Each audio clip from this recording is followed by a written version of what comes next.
meus amigos, que o nosso Mestre Jesus nos permita recebermos a assistência dos bons espíritos, amigos, para que o nosso trabalho seja coroado de êxito. Nós pretendemos hoje estudar os capítulos 7, 13 e 22 de Mateus e também o capítulo 13 de Lucas, que nos trazem estudos muito interessantes para o nosso esclarecimento. Mas antes de entrarmos no estudo propriamente dito, gostaríamos de lembrar o oportunismo daquela mensagem de Jesus, quando ele nos disse, e o apóstolo registrou: se me amais, guardai os meus mandamentos, e eu orarei ao Pai, e ele vos enviará um novo Consolador, para ficar convosco todo sempre, que vos lembrará tudo o que tenho dito, e vos ensinará todas as coisas. Os temas que nós pretendemos conversar nesta noite, lembra bem esse pronunciamento de Jesus. Alguém, para entender Jesus, precisa, não há o que discutir, estudar Kardec, ou usando uma expressão corriqueira, estudar Kardec para entender Jesus. O próprio Cristo a isso se referiu, que ele enviaria um Consolador para ficar conosco para todo sempre, que nos ensinaria todas as coisas. E é exatamente isso que faz o Espiritismo. Quem combate o Espiritismo dá um tiro no pé, está jogando pela janela justamente aquela chave de ouro que abre todos esses ensinamentos. Acho muito difícil uma pessoa ler o Novo Testamento, como fazemos com bastante frequência, e entender aquele obscuro da linguagem simbólica, que às vezes nos traz assim uma certa confusão. Então, entender o Novo Testamento sem o Espiritismo é muito difícil, a não ser para aquelas almas elevadas que nós muito invejamos, no bom sentido, que conseguem ir além da nossa limitada inteligência. Nesses capítulos 7, 13 e 22, especialmente no 22, Jesus nos traz alguns símbolos. Diz ele assim, que registrou o apóstolo Mateus no capítulo 22. O reino dos céus é como um rei que, querendo festejar as bodas de seu filho, mandou os seus serviçais irem chamar os convidados. E os servos foram chamar os convidados para o festim. Mas os convidados não deram nem pelota para o convite. E um foi para o seu campo, o outro foi para os seus negócios, por aí afora.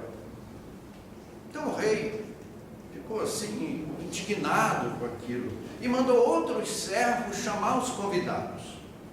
E disse: vai, diz a eles que já mandei matar os meus bois, os meus cevados, que o jantar está posto, que eles venham festejar conosco as bodas do filho. E então foram os servos levar a mensagem aos convidados, mas eles mais uma vez não só não atenderam ao convite do rei, como se viciaram os servos e os mataram. E quando a notícia chegou ao palácio do rei, o rei encheu-se de indignação e mandou os seus exércitos, que exterminou com todos aqueles homicidas, aqueles assassinos. Então, ele expediu um novo grupo de serviçais, e depois às encruzilhadas, às praças, aos caminhos, e convidai todos que encontrares. Então, veio aquela leva de gente, bons e maus, bem vestidos e mal vestidos, e como era o costume da época para entrar na boda, o convite era receber uma túnica especial, que era a túnica nupcial. E o rei, sabendo que o salão, o banquete já estava cheio dos novos convidados, ele foi lá verificar, supervisionar se estava tudo em ordem, e encontrou um homem sem a túnica nupcial.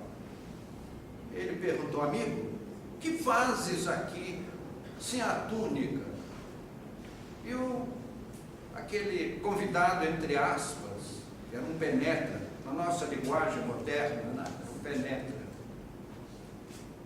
ficou assim calado. Então o rei chamou os soldados e mandou que ele fosse atado de pés e mãos e lançado às trevas exteriores, e ali haveria choro e ranger de dentes. Vejam só, amigos, essa é a parábola das bodas. É uma parábola que, para o vulgo, para o homem do mundo, não tem sentido. É uma história inverossímil. Como é que alguém é convidado para uma boda no palácio do rei? Primeiro, que é de bom alvitre, né? É politicamente correto.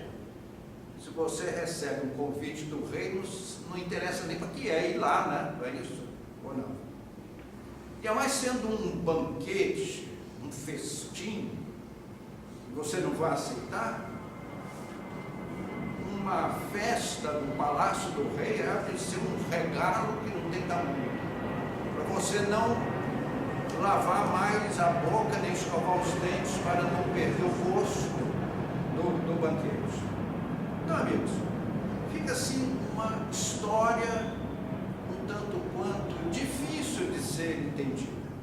E aí que nós olhamos que, mais uma vez, Jesus tinha toda a razão quando ele dizia que eu vos mandarei um novo Consolador, que lembrará tudo o que tenho-vos dito. Meus amigos, não é o que nós estamos fazendo nessa noite?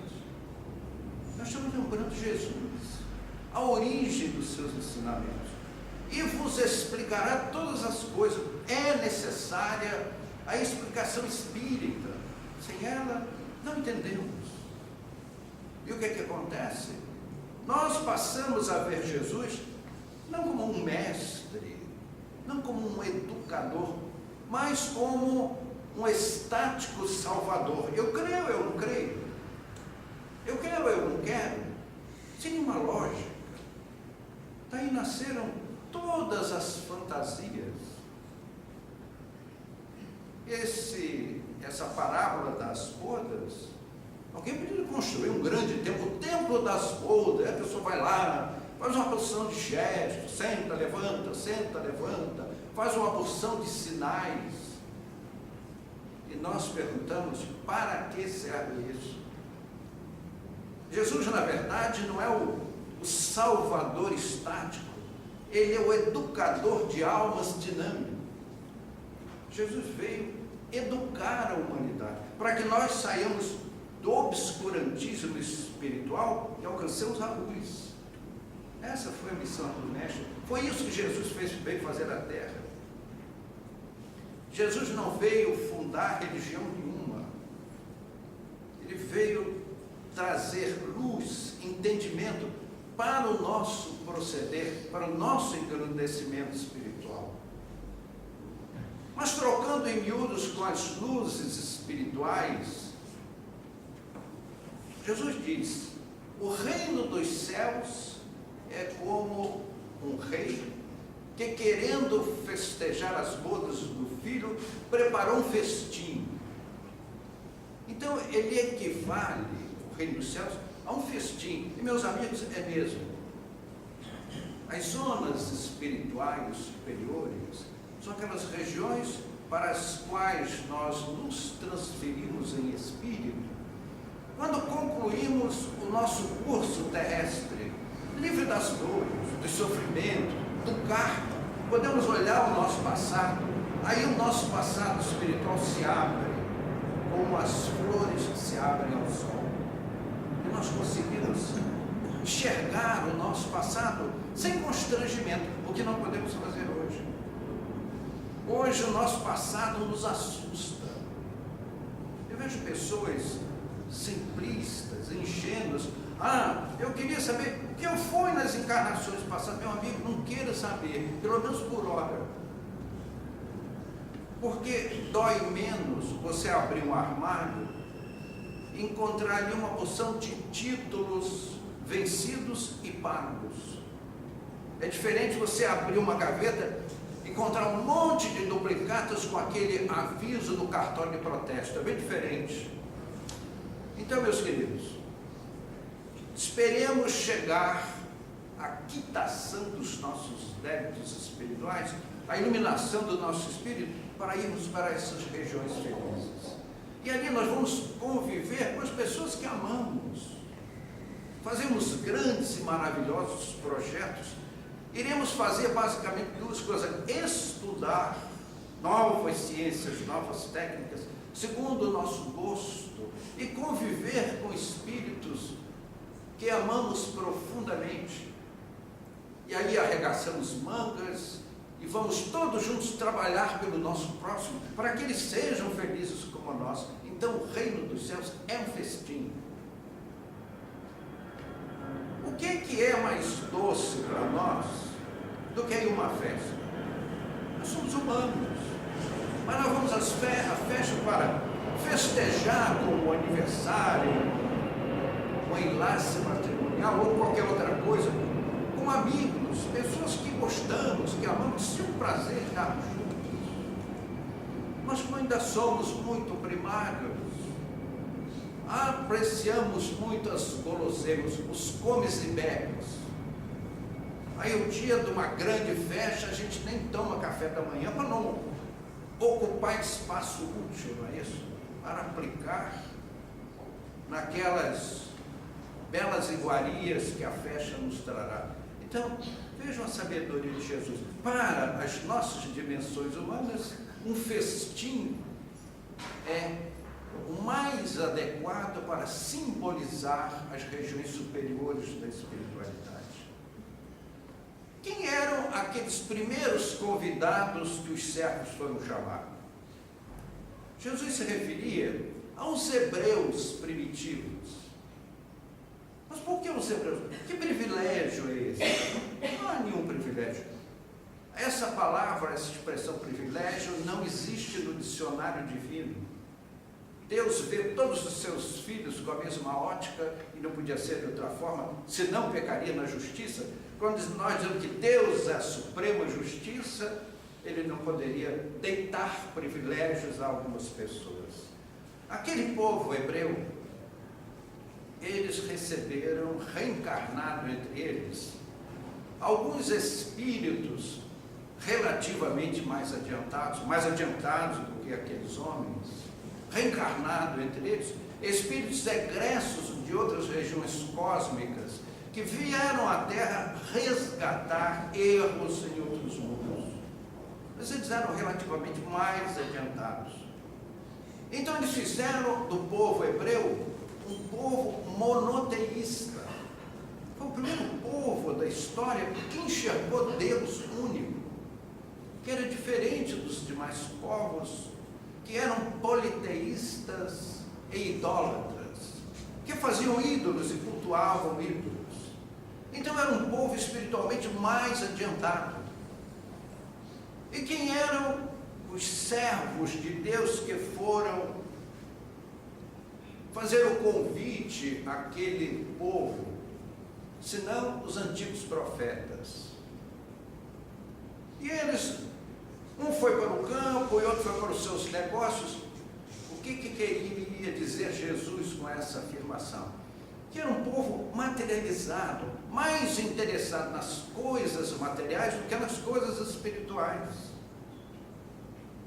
É por isso que Jesus disse, foram cuidar do seu campo e dos seus negócios e não deram pelota. Mais adiante Deus mandou outros servos a chamar os convidados, e eles foram ser viciados, trucidados.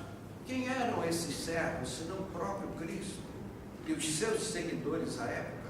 Aquela falange de espíritos que veio apoiar Jesus no cristianismo primitivo, e que foram torturados, supliciados, levados à morte. E aí o rei ficou indignado e mandou o seu exército, se não o exército romano, que chegou àquelas regiões e trucidou muita gente e estabeleceu um domínio militar sobre a região. Então, meus amigos, aí o rei não chamou mais aquele povo dileto, que era o povo hebreu, estendeu a todos os povos.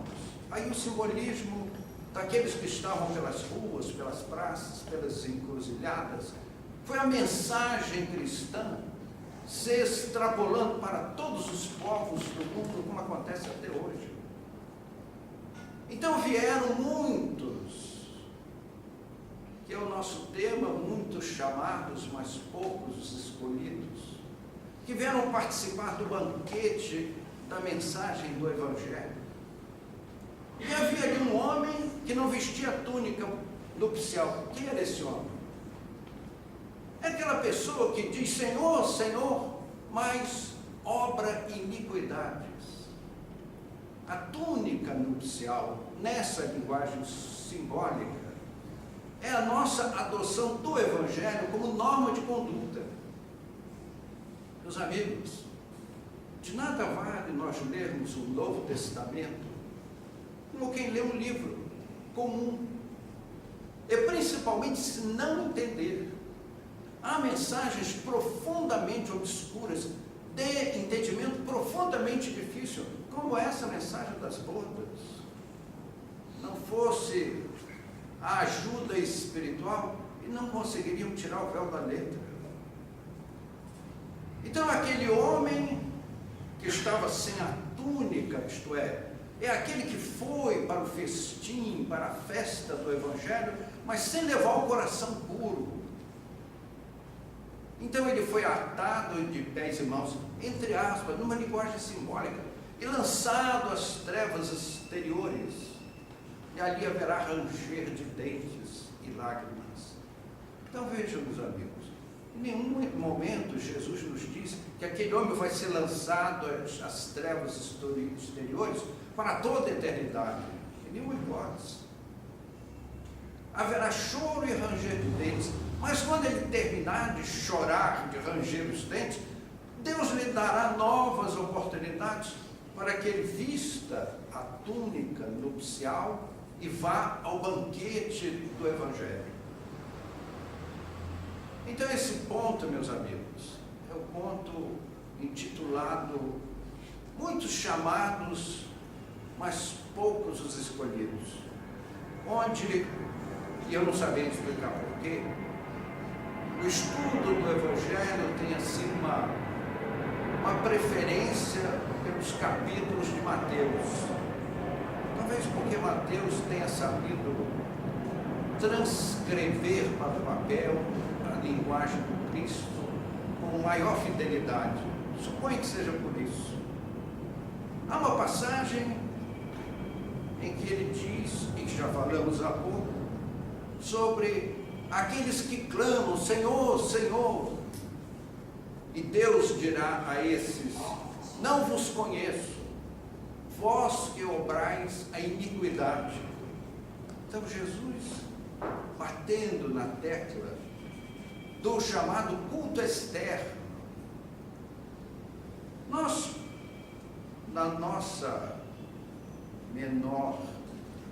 no nosso menor conhecimento, às vezes condenamos muito aquele povo judeu da época, mas seria assim, um pouco de exagero.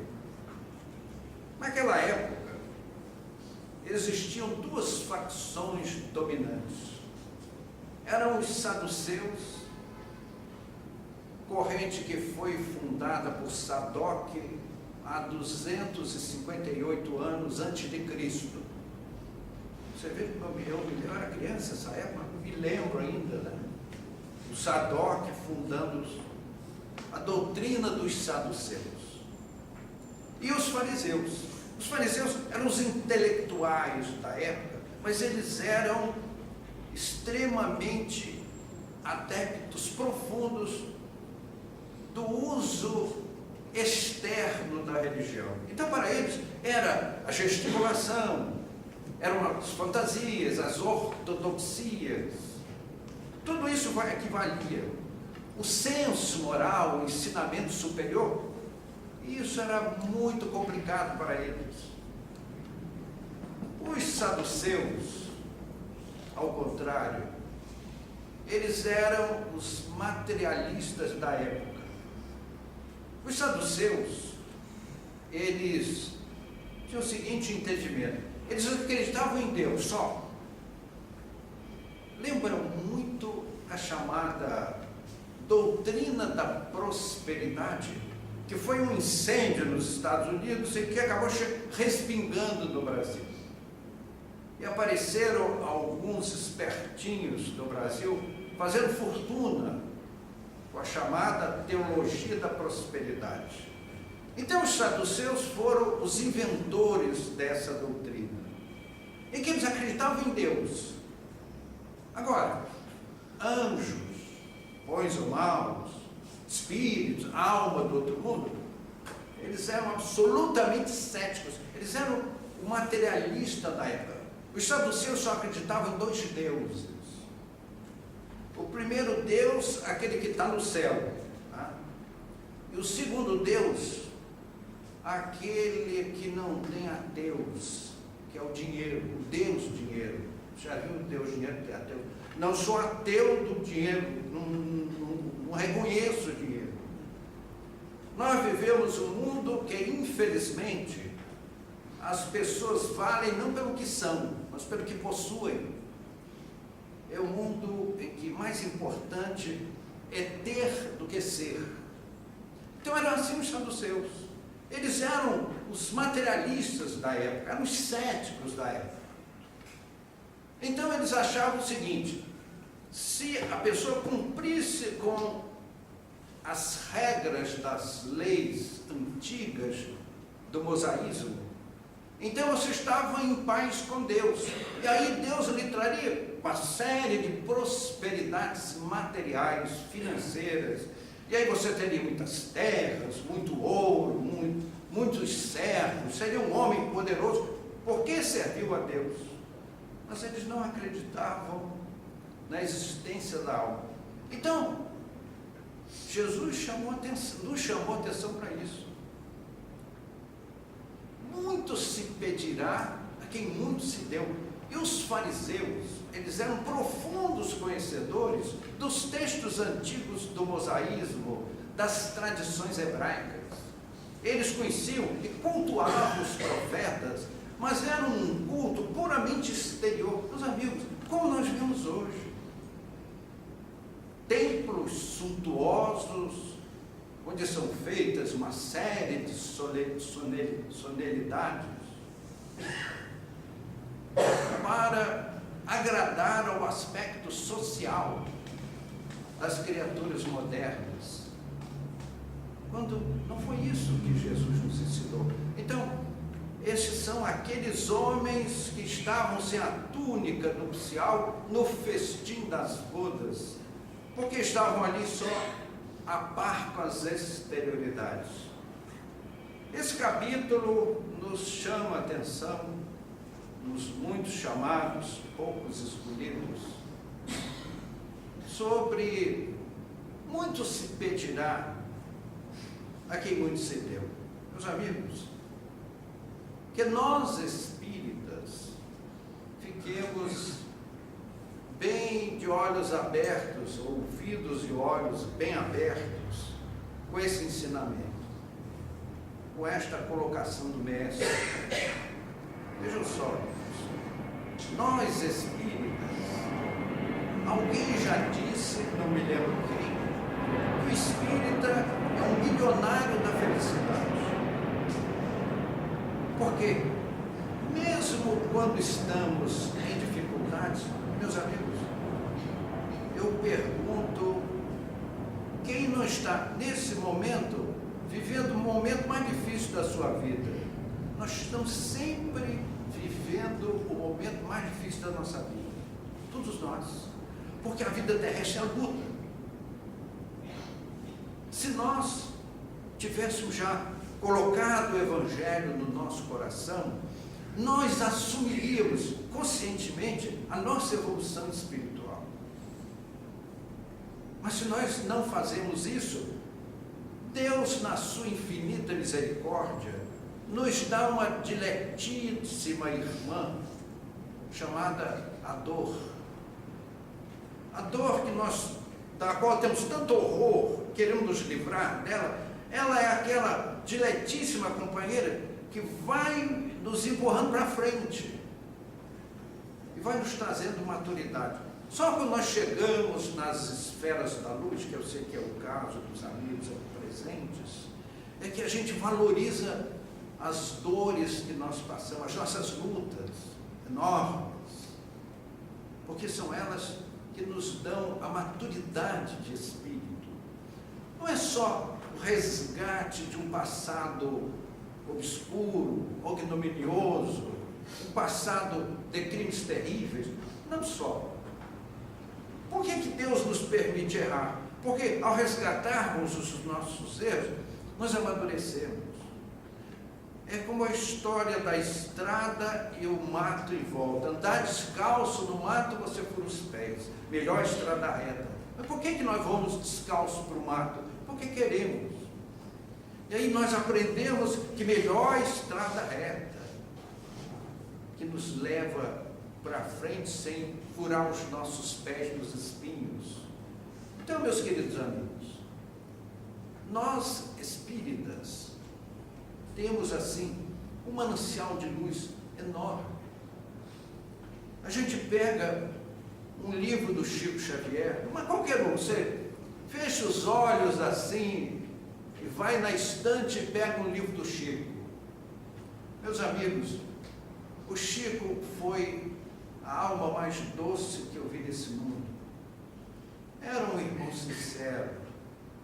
Era aquele irmão que muitas vezes você ia falar um assunto, antes que você falasse, ele já continuava o assunto, para ganhar tempo, para tirar as nossas dúvidas. Era um amigo diletíssimo. Você sentar para conversar com o Chico, era mesmo tomar passe, conversar com um dileto amigo. O Chico irradiava um calor espiritual que só quem conheceu o Mestre Jesus pode sentir. Era um irmão assim, diletíssimo. Então, o Chico tinha emprego naquela época, ele trabalhava numa fazenda do Ministério da Agricultura. Ele tinha que dar 8 horas de trabalho lá e passava a madrugada inteira psicografando. Meus amigos, o Chico escreveu 500 livros. Todos os 500, a primeira edição era um sucesso de livraria. A primeira, segunda e terceira edições, às vezes até a quinta, se esgotavam no prelo. Havia uma sede imensa pelos livros do Chico, não sem razão. Então a gente pegar um livro do Chico e ler assim, que doçura. E por que não falar dos outros médios extraordinários? Nós que conhecemos de perto os chamados fenômenos de efeitos físicos, em que os espíritos tomam forma física, vêm rever os parentes, aquele que já demandou a espiritualidade, volta materializado, para mostrar aqui, meu pai, eu não morri. Lê aquele livro do irmão Jacó, que ele conta a sua experiência em Belém do Pará, com a senhora Ana Prado, que ele vai, por acaso, ele teve um problema na viagem, foi para um hotel, e isso foi naquele tempo que nem tinha inventado o dólar ainda, tão antigo que é. E o Frederico ficou no hotel, e à noite, um hotel no centro da cidade, as pessoas, o hotel fechava no final da tarde, né? E todo mundo ia para a rua e voltava mais tarde. E a dona do hotel perguntou, mas vocês, o casal não vai sair? Disse, mas nós fechamos o hotel. Claro, em uma outra região, uma outra época, vocês não eram nascidos ainda, nem os mais idosos como eu aqui. E lá foi, disse, não, mas nós estamos aqui porque o nosso transporte teve um problema. E onde é que a senhora vai? Eu vou sair também, eu vou a uma sessão espírita. Vocês não querem ir a uma sessão espírita? O casal falou, poxa, o que é isso em sessão espírita? E foram com a senhora assistir a sessão espírita e sentaram lá. E puseram a dona Ana Prado numa gaiola que trancavam com cadeado, lacre. Tudo para garantia de legitimidade. Meus amigos, eu convivi com isso anos a fio. E os espíritos trazerem objetos das casas das pessoas, materializarem coisas incríveis, voz direta. Então está lá o seu Frederico Figner, eles estavam viajando por quê? Porque eles tinham uma filha de 15 anos que teve uma morte súbita no seu aniversário de 15 de primavera, no seu debut. E o Frederico Figner era um rico comerciante do Rio de Janeiro. A sua casa ocupava um quarteirão em Copacabana. Já imaginaram o que é isso? Aí eles sentam lá, eis que materializa-se a menina que havia falecido recentemente. Meus amigos, ela chega, senta-se no colo da mãe. É possível alguém iludir a mãe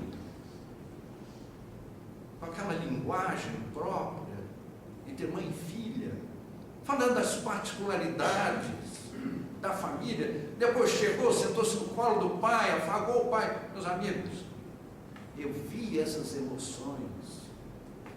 Eu vi espíritos materializados de entes queridos já falecidos, todos presentes. Meus amigos, você assistiu uma sessão dessa, 100 anos você viva nesse mundo, você não esquece nem um segundo, porque elas tocam profundamente na nossa alma.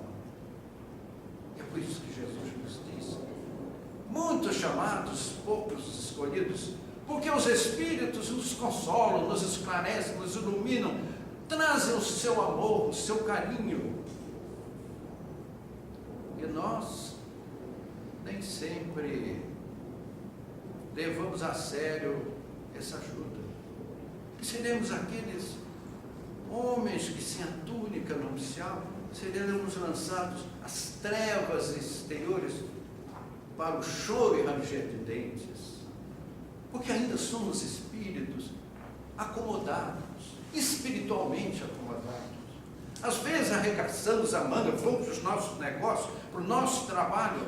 Somos profundos, grandes trabalhadores do mundo material, porque somos profundamente chegados às coisas materiais. Grande ilusão, né, meus amigos? Aqui recentemente, embaixo desse teto, tivemos a visita de um cavalheiro que foi o Barão do Café, que foi socorrido pela mediunidade aqui, de companheiros nas nossas reuniões de doutrinação, sequer sabem disso. Ele pensava que ainda era o Barão do Café, que ainda estava no mundo, mas como as pessoas não me respeitam? Eu sou fulano de tal. Não dizemos o nome por uma questão de ética, porque o Espiritismo respeita as tradições e o obscurantismo do nosso mundo. Então esses espíritos se esclarecem, iluminam-se, e voltam, meus amigos, de mãos vazias. Eram donos de fazendas, propriedades imensas, eram cortejados pelas autoridades, especialmente pelos banqueiros e os magos de Wall Street. Então, meus queridos, aprendamos a dar a César o que é de César, como Jesus nos ensinou, que pegou aquela moedinha e perguntou: de quem é esta esfinge aqui nesta moeda? Ah, é de César. Então, meus amigos, dai a César o que é de César e a Deus o que é de Deus. Aprendamos sobre este bendito teto, com esses diletíssimos espíritos amigos que nos cercam nessa noite e que nos inspiram esses comentários, a cumprirmos os nossos deveres humanos, profissionais, sociais, legais, mas sem esquecer a nossa realidade espiritual. No futuro muito próximo, vai haver uma plaquinha ali: aqui jaz fulano de tal, repouso eterno. Quando na verdade, repouso é na terra, descanso eterno é aqui na terra, meus amigos. Porque no mundo espiritual, nós sentimos a fome do trabalho, que é a mais sublime oração que Deus nos deu, a oração do trabalho. Meus queridos, como nos ensina Jesus, muitos chamados, poucos os escolhidos, façamos um esforço para colocar de lado o nosso ócio mental, a nossa preguiça espiritual, para abraçarmos os ensinos do Cristo para a nossa glória espiritual. Que o Senhor nos abençoe, nos guarde em sua paz. Muito obrigado.